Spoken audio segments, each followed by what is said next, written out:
ధరణి దరిద్రం మరోసారి బయటపడ్డది. గతంలోనే మనం అనేక సార్లు ధరణి పుట్టినప్పుడే చెప్పిన ఇది ఒక దరిద్రమైంది పుడతా ఉంది, దీని ద్వారా అనేకమైన అనర్థాలకు ఛాన్స్ దొరుకుతుంది అని చెప్పి గతంలో కేసీఆర్ మూడుచింతలపల్లి దగ్గర ఈ ధరణి ప్రారంభించేటప్పుడే చెప్పినాం. కరెక్ట్గా అదే జరిగింది. ధరణిని అడ్డం పెట్టుకొని టీఆర్ఎస్ పార్టీ, ఇప్పటి బీఆర్ఎస్ పార్టీ 25 లక్షల ఎకరాల భూములను ఖతం చేసింది. 25 లక్షల ఎకరాల భూములు. ఇది నా మాట కాదు, ఇలా పత్రికలో వచ్చినటువంటి మాట. తెలంగాణ రాష్ట్రంలో సాగు యోగ్యమైన పట్టా భూములు అంటే ప్రజల చేతుల్లో ఉన్న భూములు 1,33,00,000 ఉండాల్సినటువంటి భూములు 1,55,00,000కు చేరినాయి, పట్టా భూములుగా మారినాయి. అంటే ఈ మిగతా 25 లక్షల భూములు ఎక్కడి నుంచి వచ్చినాయి? అటవీ భూములు, దేవాదాయ భూములు, వక్ఫ్ బోర్డు భూములు, ఇట్లా ప్రభుత్వ భూములను పట్టా భూములుగా మార్చిర్రు ధరణిని అడ్డం పెట్టుకొని. దాంట్లో గతంలో ఉన్నటువంటి చీఫ్ సెక్రటరీ దగ్గర నుంచి మొదలు పెడితే అందరూ తిలాపాపం తలా పిడికడ అన్నట్టుగా 25 లక్షల ఎకరాల భూములను అన్యాక్రాంతం చేశారు, పట్టా భూములుగా మారిపోయినాయి. పోనీ కేసీఆర్ ఏమన్నా దళితులకు 3 ఎకరాల స్కీమ్ తీసుకొచ్చింది కదా, దాని కింద పంచింది అంటే కాదు, దాని కింద పంచింది ఏమి లేదు, ఉన్న భూములు గుంజుకున్నాడు. ఇట్లా 1,50,000 ఎకరాల భూములుగా పట్టాలుగా మారినాయి. 1,50,00,000 భూములు. దాన్ని వెలుగుదిన పత్రికలో ఇవాళ మనం అది ప్రధాన వార్తగా చూడొచ్చు. ధరణిలో భూముల వివరాలు మార్చింది నిజమే, గత సర్కార్ పెద్దలు సిఎస్ నుంచి వచ్చిన ఆదేశాల మేరకే మార్పులు, ఫోరెన్సిక్ ఆడిట్ కంటే ముందే అధికారులకు తేల్చి చెప్పిన టెరాసిస్ సంస్థ. ఈ టెరాసిస్ సంస్థ ఎక్కడిది? ఇది గ్లోబరినా అనేటువంటి సంస్థ ఉండేనా ఇంటర్ విద్యార్థులను చంపింది. ఆ గ్లోబరినా అనేటువంటి సంస్థకు ఈ సంస్థకు సంబంధాలు ఉంటాయి. దీంట్లో మధ్యలో కేటీ రామారావు ఉంటాడు అన్నట్టు. దీంట్లో ధరణి కంటే ముందు పట్టా భూములు 1,30,00,000 ఎకరాలు ఉండే. ధరణి వచ్చాక పట్టా భూములు 1,55,00,000 అయినాయి. కొత్తగా పెరిగిన పట్టా భూములు 25 లక్షలు. ఏ భూములు తగ్గాయి? ప్రభుత్వ, అటవీ, దేవాదాయ, వివాదాస్పద వక్ఫ్ భూములన్నీ మారిపోయినాయి. అది 25 లక్షల ఎకరాల భూములు మొత్తం ఈ ఆంధ్రప్రదేశ్, ఉమ్మడి ఆంధ్రప్రదేశ్ లేదంటే 1948 నిజాం దగ్గర నుంచి మొదలు పెడితే ఈ రోజు వరకు ఇంత పెద్ద భారీ భూస్కామ్ ఎక్కడ జరగలే. ఇంత పెద్ద భారీ భూస్కామ్ ఎక్కడ జరగలే, ఎప్పుడు జరగలే, ఈ దేశంలోనే జరగలే. 25 లక్షల ఎకరాల ప్రభుత్వ భూములు మాయం చేసిరంటే కేసీఆర్ పరిపాలన ఏం చేసిందో మనం అర్థం చేసుకోవచ్చు. 25 లక్ష ఒక్కనికి ఒక గుంట భూమి రా అంటే ఎవడియలే, మామూలు కాదు. ఇల్లు కట్టుకుంటాం రా 20 గజాల జాగీరా అంటే ఎవడియలే. కానీ 25 లక్షల ఎకరాల భూములు ఎట్లా పోయినాయి, ఎక్కడెక్కడ పెరిగినాయి? ఇవి కూడా ఆ 7 జిల్లాల్లోనే ఎక్కువ. ధరణి పోర్టల్లో బ్యాక్ ఎండ్లో మారిన భూముల్లో ఎక్కువ శాతం రంగారెడ్డి, మేడ్చల్ మల్కాజ్గిరి, సంగారెడ్డి, వికారాబాద్, యాదాద్రి భువనగిరి, సిద్దిపేట, సిరిసిల్ల జిల్లాలో అత్యధికంగా ఉన్నట్లుగా అధికారులు ప్రాథమికంగా గుర్తించారు. ఆయా జిల్లాలో భూముల రేట్లు కోట్లలో ఉండడం ఎందుకు కారణమని భావిస్తున్నారు. అత్యంత విలువైన 100 ఎకరాల వివాదాస్పద భూములు, అసైన్ ల్యాండ్స్, ప్రభుత్వ స్థలాలు, అటవీ, దేవాదాయ, వక్ఫ్, ఎనిమీస్ ల్యాండ్ను పట్టా భూములుగా మార్చినట్టు చెప్తున్నారు. ధరణిలో జిల్లా కలెక్టర్లు రిజెక్ట్ చేసిన కొన్ని అప్లికేషన్లోని భూములను కూడా టీజీటీఎస్ ద్వారా కొందరు తమకు అనుకూలంగా మార్చుకున్నట్టు తెలుస్తుంది. ఇవేవి అధికారికంగా రికార్డు కాలేదు. అప్పటికే వీఆర్ఓలను తొలగించడంతో పాటు తహసీల్దార్లు, ఆర్డీఓలకు ధరణిలో యాక్సెస్ ఇవ్వకపోవడంతో అక్రమాలు బయటకు రాలేదు. ధరణి వ్యవస్థ పూర్తిగా Terrasis company Telangana state technological service కన్సర్న్లోకి వెళ్ళిన టైంలో మార్పులన్నీ గుట్టుగా జరిగిపోయాయి. ఇగో ధరణి పోర్టల్లో భూముల వివరాలను మార్చినట్లు గతంలో ఆ పోర్టల్ను నిర్వహించిన టెరాసిస్ కంపెనీ అంగీకరించింది. అధికారుల ప్రమేయం లేకుండా వారి వేలిముద్రలు, క్షేత్రస్థాయి రిపోర్టులతో సంబంధం లేకుండా బ్యాక్ ఎండ్లో ఈ వ్యవహారం నడిపినట్టు రాష్ట్ర ప్రభుత్వానికి వెల్లడైంది. గత ప్రభుత్వ పెద్దల నుంచి ఆదేశాలతో పాటు అప్పటి సిఎస్ నుంచి కొన్ని మెయిల్స్ వచ్చాయని, దాంతో ఆ భూముల వివరాలను ఎలా మార్చాలని చెబితే ఆ రకంగానే మార్చామని ఒప్పుకుంది. ఆ డేటా వివరాలను ప్రస్తుత ప్రభుత్వానికి అందజేసినట్టు తెలుస్తుంది. ప్రస్తుత కాంగ్రెస్ ప్రభుత్వం భూభారతి పోర్టల్ తెచ్చిన తర్వాత ధరణి పోర్టల్ను పూర్తి స్థాయిలో ఫోరెన్సిక్ ఆడిట్ నిర్వహించాలని నిర్ణయించింది. కేరళకు చెందిన Kerala security audit assurance centre అనే ప్రభుత్వ రంగ సంస్థకు ఫోరెన్సిక్ ఆడిట్ నిర్వహించే బాధ్యతలు అప్పగింపింది. దొంగతనం తట్టుకున బయటపడ్డది. ముందే ఒప్పేసుకురు, అయ్యా నిజమే కేసీఆర్ హయాంలో 25 లక్షల ఎకరాల భూములను మేము ఆగం చేసామని చెప్పేసారు. ధరణి అడ్డం పెట్టుకొని నేను పదే చెప్పిన ధరణి దరిద్రం అని. మీకు బయట కూడా ఉంటుంది, చూద్దాం. ఇంట్లో కూడా సిద్దిపేట సిరిసిల్ల కాకుండా మిగతా అన్న కూడా సిటీ సరౌండింగ్ హైదరాబాద్ సరౌండింగే వికారాబాద్ కానీ సంగారెడ్డి కానీ మేడ్చల్ మల్కాజ్గిరి జిల్లా కానీ ఇక్కడ రంగారెడ్డి కానీ ఇక్కడ యాదాద్రి భువనగిరి జిల్లా కానీ ఇవన్నీ కూడా సిటీ సరౌండింగ్ అనమాట. అంటే ఎక్కడైతే ప్రైమ్ ఏరియా ఉంటుందో ఆ ప్రైమ్ ఏరియాలో 25 లక్షల ఎకరాలు కొట్టేసారు. ఇటువంటి లంగా కథలు పడ్డరు. మళ్ళీ ధరణి అద్భుతం, ధరణి ఆహా, ధరణి ఓహో అని చెప్పి మోసం చెప్పిండు ఆయన. మోసం. ధరణి అనేది ఇప్పుడు ఇందాక మొన్న అనుకుంటారు కదా, అంటే 75 లక్షల మంది బీసీలకు ఏది భూములు లేవని. భూములు లేవు. 75 లక్షల మందికి మనిషి 2 ఎకరాలు ఇచ్చినా 150,000 ఎకరాలే. 150,000 ఎకరాలే. 25 లక్షల ఎకరాలు చూసుకోయిగా.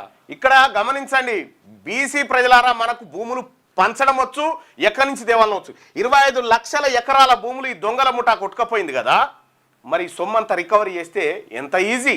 ఓ 2 లక్షల ఎకరాలు వంచినా కానీ ఇంక 23 లక్షల ఎకరాలు మిగులుతుంది పంచినాక మనిషి 2 ఎకరాలు రా. కాబట్టి మనం అర్థం చేసుకోవాల్సింది ఏంటంటే, మన కాడ రిసోర్సెస్ లేక కాదు, ఈ దొంగలు మూట కట్టుకొని తినడానికి వాడుకున్నారు. ఈ ధరణిలో ఇన్ని రకాల మోసాలా. ఇగో 6 జిల్లాలనే గింత అంటే 33 జిల్లాల క్రమంలోనే ధరణి పోర్టల్ వ్యవహారాలు చూసిన టెరాసిస్ కంపెనీ బ్యాక్ ఎండ్ లో భూముల వివరాల్లో మార్పులు చేశామని ఒప్పుకున్నట్టు తెలిసింది. కొన్నిసార్లు ఐటీ డిపార్ట్మెంట్ పరిధిలోని e governance Telangana state technological services నుంచి కూడా పలు భూముల్లో మార్పులు జరిగాయని ప్రభుత్వానికి నివేదించింది. ఏ భూముల వివరాలు మారాయనే దానిపై రెవెన్యూ శాఖ లోతుగా స్టడీ చేస్తుంది. ఫోరెన్సిక్ ఆడిట్ మొదలు పెడితే మరిన్ని అవకతవకలు ఆధారాలతో సహా బయటపడతాయని అధికార వర్గాలు పేర్కొంటున్నాయి. ఒక్క క్లిక్ తో 100,000 కోట్ల విలువైన భూములు సొంతమయ్యే అవకాశం ఉండడంతో గత ప్రభుత్వంలో కీలకంగా వ్యవహరించిన కొందరు ధరణిలోని భూముల వివరాలను ఇష్టారీతిన మార్చుకున్నట్టుగా తెలుస్తోంది. ముఖ్యంగా నిషేధిత జాబితాలోని భూములను పట్టా భూములుగా మార్చుకున్నారనే ఆరోపణలున్నాయి. ధరణిపై ఏర్పాటు చేసిన కమిటీ కూడా ఇదే విషయాన్ని వెల్లడించింది. వాస్తవానికి 2017లో సెప్టెంబర్ నుంచి డిసెంబర్ మధ్య భూ రికార్డుల ప్రక్షాళన జరిగింది. దానికి ముందు రాష్ట్రంలో పట్టా భూములు 1.30 కోట్ల ఎకరాలు ఉండగా, ధరణి పోర్టల్ వచ్చిన తర్వాత 2020 అక్టోబర్ నాటికి 1.55 కోట్ల ఎకరాల పట్టా భూములు పెరిగాయి. ఏకంగా 25 లక్షల ఎకరాల కొత్తగా పట్టాలు పుట్టుకొచ్చాయి. ఆ మేరకు అటవీ, దేవాదాయ, వక్ఫ్ తదితర భూముల విస్తీర్ణం తగ్గిపోయింది. ఫారెస్ట్ యాక్ట్ లో సెక్షన్ 15 ప్రకారం రాష్ట్రంలో అటవీ భూములు 53 లక్షల ఎకరాలుగా ఉంది. కానీ ధరణి పోర్టల్లో అటవీ భూముల లెక్క 47 లక్షల ఎకరాలు మాత్రమే చూపిస్తుంది. అంటే 6 లక్షల ఎకరాలకు పైగా గందరగోళం నెలకొంది. ఇందులో కొన్ని భూములు అసైన్ లిస్ట్ లో చూపిస్తుండగా మరికొన్నింటికి లెక్కాపత్రం లేకుండా పోయింది. వక్ఫ్ తో పాటు దేవాదాయ చెందిన దాదాపు 40% భూముల లెక్కలు కూడా ధరణిలో ఎక్కలేదు. రాష్ట్రంలో 90,000 ఎకరాల ఎండోమెంట్ భూములకు గాను కేవలం 50,000 ఎకరాలు మాత్రమే ధరణిలో ఎంట్రీ అయింది. ఇలా ప్రభుత్వ అసైన్ ఎండోమెంట్ ఫారెస్ట్ భూములను పట్టా భూములుగా మార్చుకున్నారనే ఆరోపణలు ఉన్నాయి. జీవో బయటకు రాకుండా టీజీటీఎస్ కు బాధ్యతలు. ఇగో ఇది కేసీఆర్ దొంగతనం. ధరణి పోర్టల్ అమల్లోకి వచ్చిన తర్వాత ఈ ప్రాజెక్టు బాధ్యతలన్నింటినీ ఐటీ డిపార్ట్మెంట్ పరిధిలోని e governance టీజీటీఎస్ special commissioner GT వెంకటేశ్వరరావుకు అప్పటి ప్రభుత్వం అప్పగించింది. ఎలాంటి సంబంధం లేకపోయినా ధరణి ప్రాజెక్టు డైరెక్టర్గా ఆయనకు బాధ్యతలు ఇచ్చింది. ఈ మేరకు 2020 సెప్టెంబర్ 18న అప్పటి సిఎస్ సిసిఎల్ఏ జీవో ఇచ్చారు. కానీ ఈ జీవో విషయం అప్పట్లో బయటకు రానివ్వలేదు. సాధారణంగా ఏదైనా డిపార్ట్మెంట్లో కొత్త సాఫ్ట్వేర్ యాప్ను అందుబాటులోకి తెస్తే అందులోని టెక్నికల్ వ్యవహారాలు, సైట్ ప్రాబ్లమ్స్, కొత్త అప్డేట్స్ వంటి సమయాల్లో మాత్రమే ఐటీ డిపార్ట్మెంట్ సహకారం తీసుకుంటారు. కానీ ధరణి పోర్టల్ విషయంలో మాత్రం అందుకు భిన్నంగా జరిగింది. అంతకు ముందున్న integrated land records management system కు సంబంధించినటువంటి ఐటీ శాఖ పరిధిలోని టీజీటీఎస్ కేవలం vendor payment, contract management, networking, bandwidth, external application interface వంటి టెక్నికల్ అంశాలు చూసింది. వీటికి సంబంధించి కూడా రోజువారీగా సిఎంఆర్ తో సంప్రదించి సిసిఎల్ఏలో రిపోర్ట్ చేసేవారు. కానీ ఐఎల్ఆర్ఎస్ సైట్ ఎప్పుడైతే ధరణిగా మారిందో అప్పటి నుంచే దాన్ని పూర్తిగా ఐటీ డిపార్ట్మెంట్ పరిధిలోని టీజీటీఎస్కి అప్పగించేశారు. రికార్డులు మొదలు ధరణిలో మార్పులు చేర్పులు అన్ని టీజీటీఎస్ ఆధ్వర్యంలోనే సాగేవి. ఇలా టీజీటీఎస్ దగ్గర ఉన్న లాగిన్ భూముల్లో అనేక మార్పులు జరిగినట్టుగా కాంగ్రెస్ సర్కార్ గుర్తించింది. 25 లక్షల ఎకరాలు ఎవనయ్యా సొమ్ము ఇది అంతా? 25 లక్షల ఎకరాలు కేసీఆర్ ప్రభుత్వ హయాంలో. బీసీలకు ఎస్సీ ఎస్టీలకు కూడా వంచవచ్చు, అందరికి వంచవచ్చు. తలా 2 ఎకరాలు భూమి. ఇంకా నువ్వు ఎంత వంచినా కానీ 5 లక్షల ఎకరాలు కూడా వంచలేము. ఓ 20 లక్షల ఎకరాలు మళ్ళీ మిగులుతుంది ఇలా అందరికి వంచితే కూడా. ఇది ఇవాళ కథ. వీళ్ళ దొంగతనం అంతా ఇట్లా బయటపడతా ఉంది. రారిగా మిగతా వార్తలు చూద్దాం. ఈనాడు దినపత్రికలో ఉన్నాయి. ఇంకా సాదా బైనామాకు మోక్షం, క్రమబద్ధీకరణకు నోటిఫికేషన్ జారీ చేసిన ప్రభుత్వం. భూభారతి చట్టంలో ఇప్పటికే ప్రత్యేక సెక్షన్ 9.80 లక్షల దరఖాస్తులకు దక్కనున్న హక్కులు. ఇంకా ఇప్పుడు ఇవి అదనంగా హక్కులు. తెల్ల కాగితాలపై రాసుకున్న భూ కొనుగోలు ఒప్పందాల క్రమబద్ధీకరణకు రాష్ట్ర రెవెన్యూ శాఖ బుధవారం నోటిఫికేషన్ జారీ చేసింది. 2020 అక్టోబర్ 12 నుంచి అదే ఏడాది నవంబర్ 10వ 10 వరకు వచ్చిన దరఖాస్తులను క్రమబద్ధీకరిస్తామని తెలిపింది. భూభారతి చట్టం సెక్షన్ 6లోని సబ్సెక్షన్ 1 కింద సాదా బైనామా పత్రాలను క్రమబద్ధీకరించనున్నట్టుగా పేర్కొంది. 2024 జూన్ 2కు ముందు భూమి సాగులోనే ఉన్నట్టు సాదా బైనామా మాత్రం కలిగిన పట్టాదారు పాస్ పుస్తకం ఆధారంగా దరఖాస్తు చేసుకున్న చిన్న సన్నకారు రైతులు క్రమబద్ధీకరణ అర్హులను వివరించింది. కనీసం 12 ఏళ్లకు పైగా భూమిని ఆధీనంలో ఉంచుకున్న వారి దరఖాస్తులను క్రమబద్ధీకరిస్తామని తెలిపింది. దీని ప్రకారం రాష్ట్రంలో 9.80 లక్షల దరఖాస్తులు మోక్షం లభించే అవకాశం ఉంది.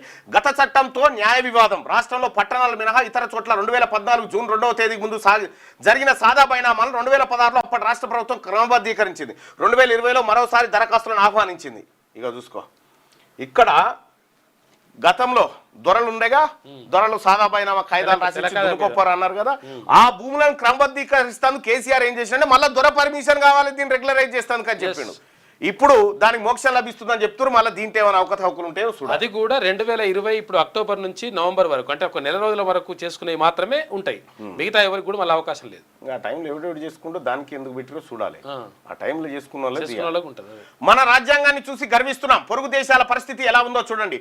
బిల్లుల ఆమోదంలో రాష్ట్రపతి గవర్నర్ల గడువు వివాదంపై విచారణ సందర్భంగా సిజే జస్టిస్ బిఆర్ గవాయ్ వ్యాఖ్య. ఇండియా కూటమి పార్టీల పాలిత రాష్ట్రాల వాదనలు తోసిపుచ్చిన కేంద్రం 1970 తర్వాత కేవలం 20 ఉదంతాల్లోనే బిల్లుల ఆమోదంలో జాప్యం జరిగిందని వెల్లడి.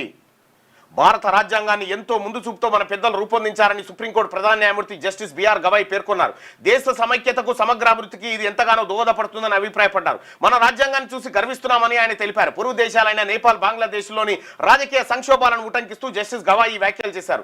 రాష్ట్రాల బిల్లుల ఆమోదంలో తనకు గవర్నర్లకు న్యాయస్థానం గడువు నిర్దేశించడంపై రాష్ట్రపతి ద్రౌపది ముర్ము కోరిన అభిప్రాయం అంశంపై సుప్రీంకోర్టు రాజ్యాంగ ధర్మాసనం ముందు బుధవారం వాదనలు కొనసాగాయి. సిజే జస్టిస్ బిఆర్ గవాయ్ నేతృత్వంలోని బెంచ్ ఈ వ్యాఖ్యలు చేసింది. రాష్ట్ర జాబితాలోని అంశాలపై అధికారం రాష్ట్రాలదే. వాటి మీద చేసిన బిల్లులపై గవర్నర్ విచక్షణాధికారం చెల్లదు. బిల్లులను రాష్ట్రపతి ఆమోదం కోసం పంపకూడదు. రాజ్యాంగ ధర్మాసనం ముందు తెలంగాణ ప్రభుత్వం వాదన. రాజ్యాంగంలోని 7వ షెడ్యూల్లో లిస్టు 2లో ఉన్న రాష్ట్ర జాబితాకు సంబంధించిన అంశాలపై రాష్ట్ర శాసన వ్యవస్థ బిల్లు చేసి పంపినప్పుడు గవర్నర్ దాన్ని రాష్ట్రపతి ఆమోదం కోసం పంపడానికి వీల్లేదని తెలంగాణ ప్రభుత్వం సుప్రీంకోర్టులో వాదించింది. రాజ్యాంగం ప్రత్యేకంగా ప్రస్తావించిన సందర్భాల్లో తప్పితే మిగతా అన్ని సందర్భాల్లోనూ గవర్నర్ మంత్రిమండలి సలహా సూచన ప్రకారమే ముందుకు పోవాలి.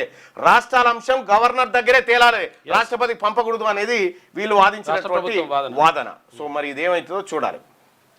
ఇక భరతమాత అభ్యున్నతికి అంకితమైన భగవత్ ప్రధాని నరేంద్ర మోడీ వ్యాసం రాసినట్టు ప్రత్యేకంగా కాళ్ళు చేతులు కట్టేసి కుక్కర్లో తలపై కొట్టి మహిళా అదెక్కడదో భారతమాత అభ్యున్నతికి అంకితమైన భగవత్ అంటూ ఆర్ఎస్ఎస్ చీఫ్ ఉన్నాడు కదా మోహన్ భగవత్ పైన ఆయనకు 75 ఏళ్ళు నిండినాయి.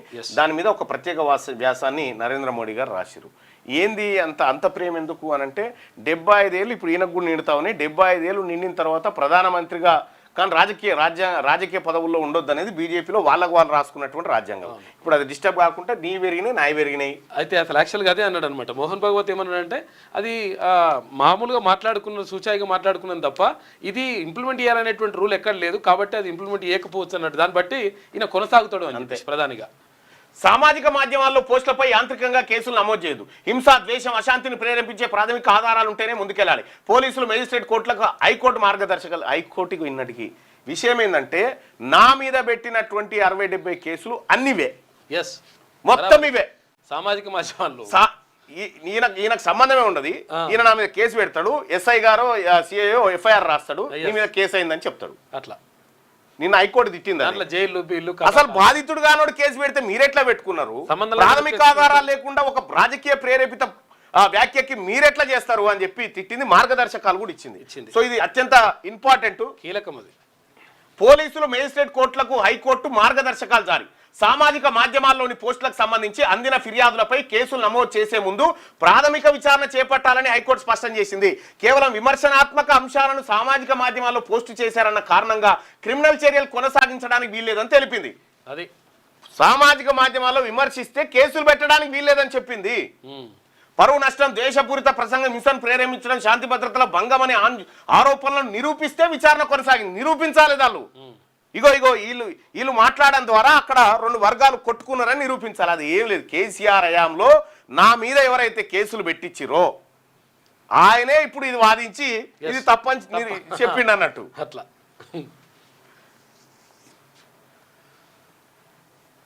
గ్రూప్ 1 వ్యవహారంలో సింగిల్ జడ్జి తీర్పుపై అప్పీలుకు నిర్ణయం సమీక్షిస్తున్న రాష్ట్ర ప్రభుత్వం టీజీపీఎస్సీ ఏట్లే మన్ను ఈ సమీక్ష ఏం చేయలేరాడా గట్టి వీకురాడా. గ్రూప్ 1 మెయిన్స్ పరీక్షల జవాబు పత్రాలను పునర్మూల్యాంకనం చేయించాలని లేదంటే పరీక్షలను రద్దు చేసి తాజాగా నిర్వహించాలంటూ హైకోర్టు సింగిల్ జడ్జి ఇచ్చిన తీర్పును డివిజన్ బెంచ్లో అప్పీల్ చేయాలని రాష్ట్ర ప్రభుత్వం నిర్ణయించింది. ఇందులో భాగంగా తీర్పులోని అంశాలపై టీజీపీఎస్సీ అధ్యయనం చేస్తుంది, న్యాయపరంగా ముందుకెళ్లే విషయమై సమాలోచన చేస్తుంది. దీనిపై గురువారం టీజీపీఎస్సీ బోర్డు సమావేశమై తదుపరి కార్యాచరణ ప్రకటించే అవకాశాలున్నాయి.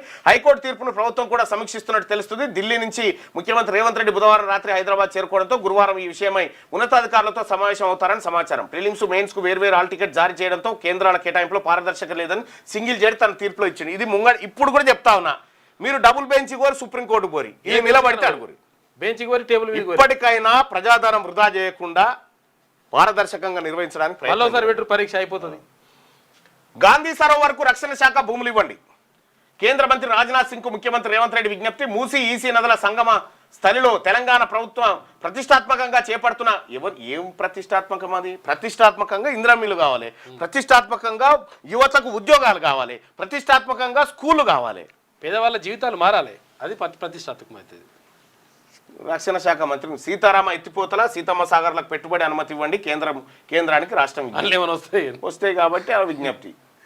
ఉద్యోగ సంఘాల జేఏసీ ఏర్పాటు చేసినట జాయింట్ స్టాఫ్ కౌన్సిల్ ఏర్పాటు చేస్తూ ప్రభుత్వం ఉత్తర్వులు జారీ చేసింది. రాష్ట్ర ఆవిర్భావం తర్వాత తొలిసారి ఇక 9 శాశ్వత 6 రొటేషన్ సంఘాలకు సభ్యత్వం అంట. రాష్ట్ర ఉద్యోగ సంఘాల జాయింట్ స్టాఫ్ కౌన్సిల్ ఏర్పాటు చేస్తూ తెలంగాణ ప్రభుత్వం బుధవారం జీవో 185 జారీ చేసింది. ఉమ్మడి రాష్ట్రంలో జాయింట్ స్టాఫ్ కౌన్సిల్ ఉండేది. తెలంగాణ ఏర్పాటయ్యాక 2016 మే 31 అప్పటి ప్రభుత్వం రద్దు చేసింది. అప్పటి నుంచి జేఏసీని పునరుద్ధరించాలని ఉద్యోగ సంఘాలు కోరుతున్నాయి. ఉద్యోగ సంఘాల ఐకాసా డిమాండ్లో ఇది ప్రధానమైంది. ఇక జాయింట్ స్టాఫ్ కౌన్సిల్ ఏర్పాటు ఉత్తర్వులను ఐకాసా నేతలకు అందజేస్తున్న జిఎస్సి ముఖ్య కార్యదర్శి మహేష్ దత్ ఎక్క చిత్రంలో పరమేశ్వర్ రెడ్డి, సత్యనారాయణ గౌడ్, వెంకటేశ్వర్లు, సత్యనారాయణ, శ్రీనివాసరావు, జగదీశ్వర్, ముజీబ్, సుమన్, శ్రీకాంత్, రామారావు వీళ్ళందరూ చాలా ఇంపార్టెంట్ జేఏసీ నాయకులందరూ పోయి అది అందుకున్నారు. సో ఇది ప్రజాస్వామ్యంలో ఓ భాగం. ప్రయోజనం ఎంతో దరఖాస్తులు లేవు.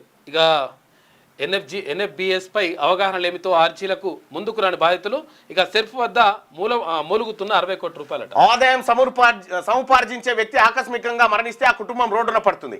అలాంటి కుటుంబాలను ఆదుకునేందుకు కేంద్ర ప్రభుత్వం జాతీయ కుటుంబ ప్రయోజన పథకం కింద 20,000 చొప్పున ఆర్థిక సాయం అందిస్తుంది. 2017లో అమల్లోకి వచ్చిన ఈ పథకం కింద రాష్ట్రంలో ఏటా గరిష్టంగా 7,794 మందికి ఆర్థిక సాయం అందించే అవకాశం ఉంది. దీనిపై గ్రామ మండల స్థాయిలో అధికార యంత్రాంగం తగినంత అవగాహన కల్పించకపోవడం వల్ల అర్హులైన వారిలో చాలా మంది ప్రయోజనం పొందలేకపోతున్నారు.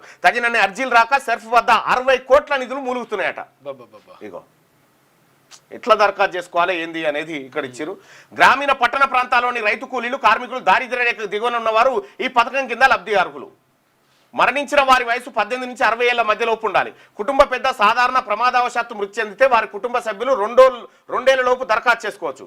మరణ కుల ధృవీకరణ పత్రాలు, ఆధార్, ఆహార భద్రతా కార్డులు, బ్యాంక్ ఖాతా, కుటుంబ సభ్యుల వివరాలతో తహసీల్దార్కు దరఖాస్తు సమర్పించాలి. దరఖాస్తును ఐకేపీ రెవెన్యూ సిబ్బంది విచారించిన అనంతరం ఆర్డీఓకి పంపుతారు.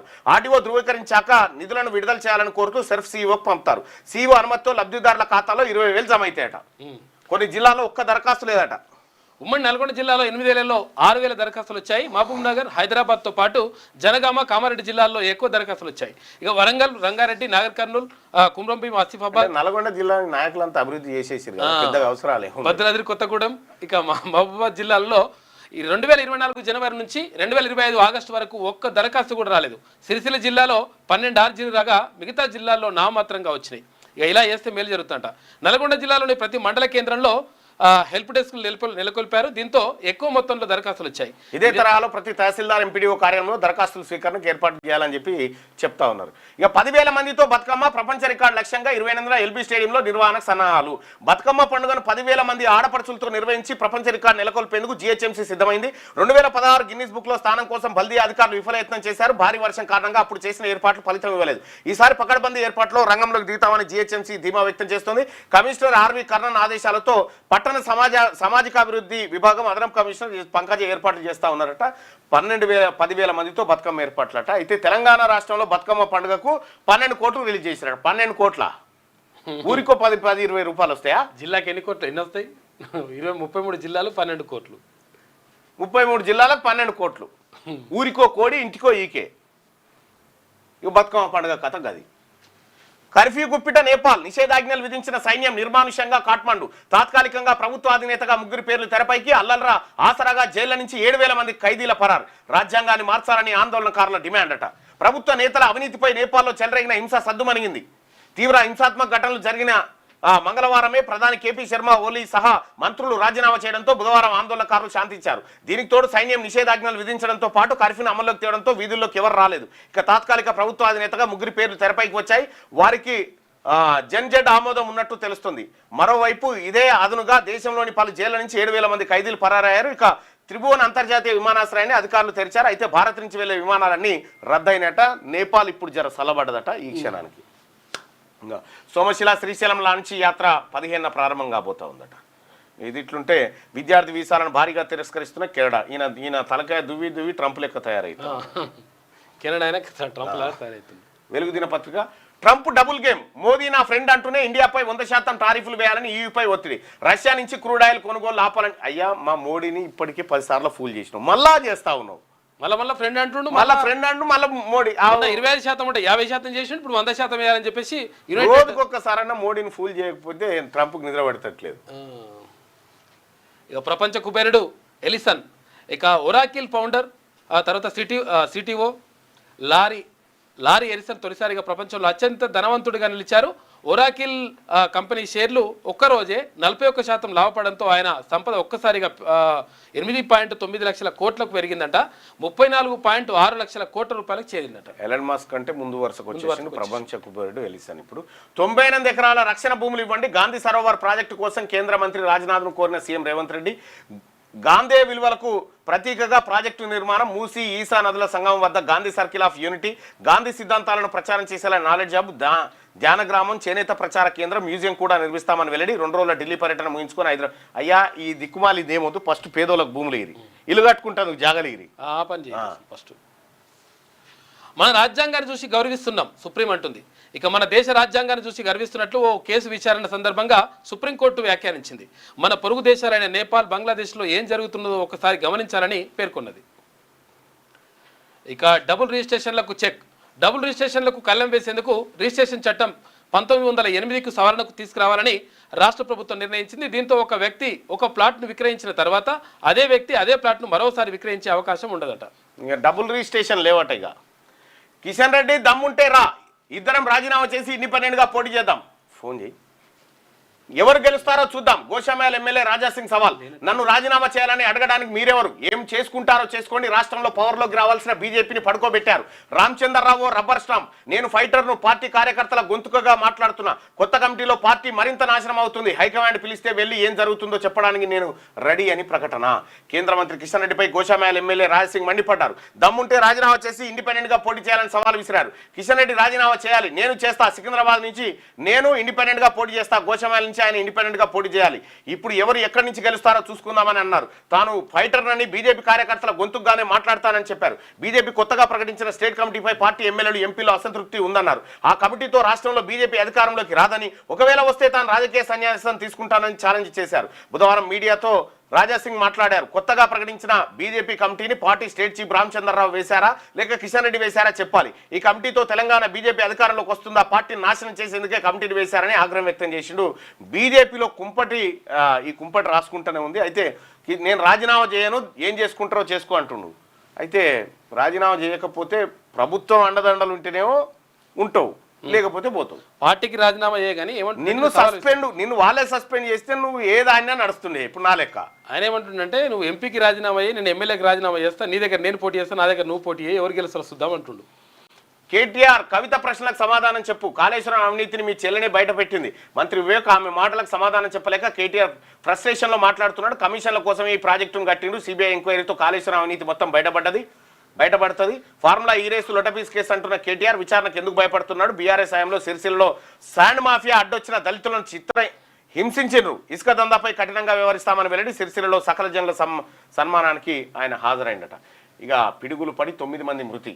గద్వాల, నిర్మల్ జిల్లాలో 3 చొప్పున, ఖమ్మం జిల్లాలో 2, భద్రాద్రి జిల్లాలో 1 మృతి చెందిన వార్త చూడొచ్చు. ఇక గ్రూప్ 1 పై డివిజన్ బెంచ్కు టీజీపీఎస్సీ సమాలోచనలు చేస్తూ ఉంది. బీహార్పై కేంద్రం వరాల జల్లు, అసెంబ్లీ ఎన్నికల ముందు నిధుల వరద, గ్రీన్ఫీల్డ్ రోడ్డు, రైల్వే ప్రాజెక్టులు మంజూరు, కేంద్ర కేబినెట్లు భేటీలో ఆమోదమట. ఈ వరదనట. వరద. ఇష్టం వచ్చినట్టు నీకేం కావాలి ఎన్నికలు ఉన్నాయి కదా, ఎన్నికల కోసం ఇట్లుంటది అన్నట్టు. ఎన్నికల కోసం కాదు నిధులు పెట్టాల్సింది, అవసరాల కోసం పెట్టాలి, ప్రజల అవసరాలు, ప్రజల ప్రయోజనం ఉండాలి ఆడ. ఆస్తి కోసం తల్లిని చంపిన బిడ్డ. జనగామ జిల్లా పాలకుర్తి మండలంలో దారుణం. బంగారం పైసల కోసం నిజామాబాద్ జిల్లాలో వదినను చంపిన మరిది. ఇంకేం చదువుతావు అది. నేపాల్ అంతటా కర్ఫ్యూ, దేశవ్యాప్తంగా ఆంక్షలు విధించిన సైన్యం, కాఠ్మాండు సహా అన్ని సిటీలో బలగాల మోహరింపు. నిర్మానుష్యంగా మారిన రాజధాని. కొత్త ప్రధానిగా సుప్రీంకోర్టు మాజీ సీజే సుశీలా కర్కీకి జన్జడ్ మద్దతు. జనరేషన్ జడ్ ప్రతినిధులతో ఆర్మీ చీఫ్ భేటీ. నేపాల్లో చిక్కుకుపోయిన వందలాది మంది ఇండియన్లట. ఒక్క సోషల్ మీడియా గ్రూప్ ప్రభుత్వాన్ని గులగొట్టింది. జస్ట్ దాన్ని బ్యాన్ చేస్తున్నామని చెప్పడంతో కథం అయిపోయింది లెక్క. ప్రధానమంత్రి రాజీనామా చేసిండు. మంత్రులు ఫ్రాన్స్ లో ఆందోళనలు. కొత్త ప్రధాని వ్యతిరేకిస్తూ జనం నిరసనలు. 250 మంది అరెస్టు, 80,000 మంది పోలీసుల మోహరింపు. బుధవారం సౌత్ ఫ్రాన్స్ లోని మార్సెలలో బ్లాక్ ఎవ్రీథింగ్ ఉద్యమానికి మద్దతుగా రోడ్డెక్కిన ప్రజలట. ఫ్రాన్స్ లో స్టార్ట్ అయింది. ఇక జిఎస్టీ తగ్గాక కొందాం అనుకుంటున్న జనమాట. బంగారం బగబగా, ఇదేం తగ్గదు, నువ్వేం ఆశలు పెట్టుకోకని చెప్పి బంగారం 1,13,000 రూపాయలకు వచ్చినట్టుంది ఇప్పుడు బంగారం ధర. ఇక నేపాల్ తాత్కాలిక అధినేతగా సుశీలా కర్కీ. దేశ సుప్రీంకోర్టు మాజీ చీఫ్ జస్టిస్ను ఎంపిక చేసుకున్న ఆందోళనకారులు. దేశవ్యాప్తంగా భద్రత సైన్యం చేతుల్లోకి వెళ్ళిపోయింది. నిరసనకారులు చర్చలకు రావాలని అధ్యక్షుడు రామచంద్ర పౌదేల్ పిలుపునిచ్చిండు. రాజ్యాంగాన్ని మార్చాలి, నేతల ఆస్తుల్ని జాతీయం చేయాలని చెప్పేసి ఆందోళనకారులు డిమాండ్ చేస్తున్నారు. ఇక ఢిల్లీలో తెలంగాణ ఎమర్జెన్సీ హెల్ప్ లైన్ పెట్టారు. నేతల ఆస్తులు ప్రభుత్వానికి రాసియాలి, ప్రజలకు జాతీయం చేయాలంటారు. ఇది మంచి కార్యక్రమం, ప్రతిపాదన. అది ఆ అధికారం సుప్రీంకు ఉంది. రాష్ట్రపతి గవర్నర్ల అధికారాల పరిధిపై సలహా ఇవ్వచ్చు. బిల్లులను నిరవధికంగా పెండింగ్ లో ఉంచడం సరికాదు. గవర్నర్కు విచక్షణ అధికారాలు ఇచ్చి రాష్ట్రాల అధికారాలను పలచన చేయకూడదు. సుప్రీంలో తెలంగాణ సర్కార్ వాదన. 1970 నుంచి 90% బిల్లులకు నెలలోపే ఆమోదం. 20 బిల్లులకు మాత్రమే గవర్నర్ ఆమోదం ఇవ్వలేదు. ఆర్టికల్ 200లోని ఆమోదం నిలిపివేత తాత్కాలికం కాదు. గవర్నర్లు కేవలం పోస్ట్ మ్యాన్లు కారు. ఎస్జీ తుషార్ మెహతా ఆయన వ్యాఖ్యలు ఆయన చేసిండు. ఇక మన రాజ్యాంగాన్ని చూస్తే గర్వంగా ఉంది. నేపాల్లో పరిస్థితులను ప్రస్తావిస్తూ సిజే జస్టిస్ బిఆర్ గవాయ్ వ్యాఖ్యలు చేసినటువంటి వార్త. అంటే ఇక్కడ రాష్ట్రపతి గవర్నర్ బిల్లులు ఎన్ని రోజులు పెండింగ్ పెట్టాలి, శాశ్వతంగా అక్కడ పక్కకు బారేసుకొని కూర్చుంటే మరి ప్రజా ఆమోదం పొందినటువంటి బిల్లుల సంగతి ఏందనేది ఒక చర్చ సీరియస్గా జరుగుతుంది. సుప్రీంకోర్టు వర్సెస్ గవర్నర్, రాష్ట్రపతి. గాంధీ సరోవర్కు 98.20 ఎకరాలు. ఇక ప్రాజెక్టు కోసం రక్షణ శాఖ భూములను రాష్ట్రానికి బదలాయించండి. రాజ్నాథ్కు ముఖ్యమంత్రి రేవంత్ రెడ్డి వినతి. ఇక మూసీ ఈసా సంగమం వద్ద ప్రాజెక్టు, ధ్యాన గ్రామం, శాంతి విగ్రహం, మ్యూజియం నిర్మిస్తామని వెల్లడి. ఇక ఫ్యూచర్ సిటీ టు అమరావతి 211 కిలోమీటర్లు. Green field express way alignment దాదాపు ఖరారు అయిపోయిందట. ఫ్యూచర్ సిటీకి దగ్గరలోని తిప్పారెడ్డిపల్లి వద్ద కుడివైపు నుంచి రోడ్డు ప్రారంభం. అమరావతి మీదుగా బందర్ పోర్టు వరకు రోడ్డు. మొత్తం 297 కిలోమీటర్లు, 2 కొత్త వంతెనలు. ప్రస్తుతం బెజవాడ మార్గంతో పోలిస్తే 57 కిలోమీటర్లు తక్కువ. ఉమ్మడి మహబూబ్నగర్ జిల్లా పరిధిలో dry port, green field express way నుంచి డ్రై పోర్టు కొత్త రోడ్డు వేయబోతా ఉన్నారట. ఇక్కడ ముఖ్యమంత్రి గారి అంటే ఊరు దగ్గర నుంచి అటు అమరావతి దాకా, అంటే అలా కూతురు అక్కడే ఇచ్చిండు కదా, అటువైపు ఏపీకి ఇచ్చిండు కదా, అటువైపు ఇది దగ్గర కూడా అన్నట. తెలంగాణ మీదుగా 3 హైస్పీడ్ రైలు మార్గాలు. ఇప్పటికే హైదరాబాద్ చెన్నై, హైదరాబాద్ బెంగళూరుకు ప్రాథమిక అలైన్మెంట్లు సిద్ధం చేసిండ్రు. హైదరాబాద్ అమరావతిపై ప్రతిపాదనలు నేడు సీఎం సమీక్ష. మూసీ అభివృద్ధికి ఏడీబీ నిధులు. రుణం పొందేందుకు కేంద్ర సూత్రప్రాయ అనుమతి. 4,100 కోట్ల రుణం తీసుకోనున్న తెలంగాణ సర్కార్ ఏడీబీ ప్రతినిధులతో పురపాలక శాఖ ఒప్పందం చేసుకుంది. గ్రూప్ 1 పై అప్పీలకు హైకోర్టు తీర్పుపై రివ్యూ పిటిషన్ దాఖలు చేయాలని టీజీపీఎస్సీ నిర్ణయం తీసుకుంది. ఇంకొకటి 17 తారీఖు రోజు హోటల్ తాజ్ కృష్ణాలో సరికొత్తగా బీసీల రాజకీయ పార్టీ ఆవిర్భవించబోతా ఉంది. ప్రజలారా, మీ అందరికీ ఆహ్వానం. బీసీల ఆత్మగౌరవం ఉట్టిపడే విధంగా బీసీలకు సముచిత రాజకీయ వాటా, సముచిత ఉద్యోగ వాటా, సముచిత ఆర్థిక వాటా దక్కడం కోసం సరికొత్త రాజకీయ పార్టీ తెరపైకి రాబోతా ఉంది. ఈ పార్టీకి తెలంగాణ రాష్ట్రంలో ఉన్నటువంటి 2.5 కోట్ల మంది బీసీ ప్రజల ఆశీర్వాదం ఉండబోతా ఉంది, ఉంటుంది. ఖచ్చితంగా తెలంగాణ రాష్ట్రంలో సరికొత్త రాజకీయ ప్రకంపనను మేము సృష్టించబోతా ఉన్నాం. ఈ కార్యక్రమానికి మిమ్మల్ని అందరినీ ఆహ్వానిస్తా ఉన్నాం. ఇక మిగతా వార్తలు అందించండి. నాకు గ్రూప్ 1 పై అప్పీలకు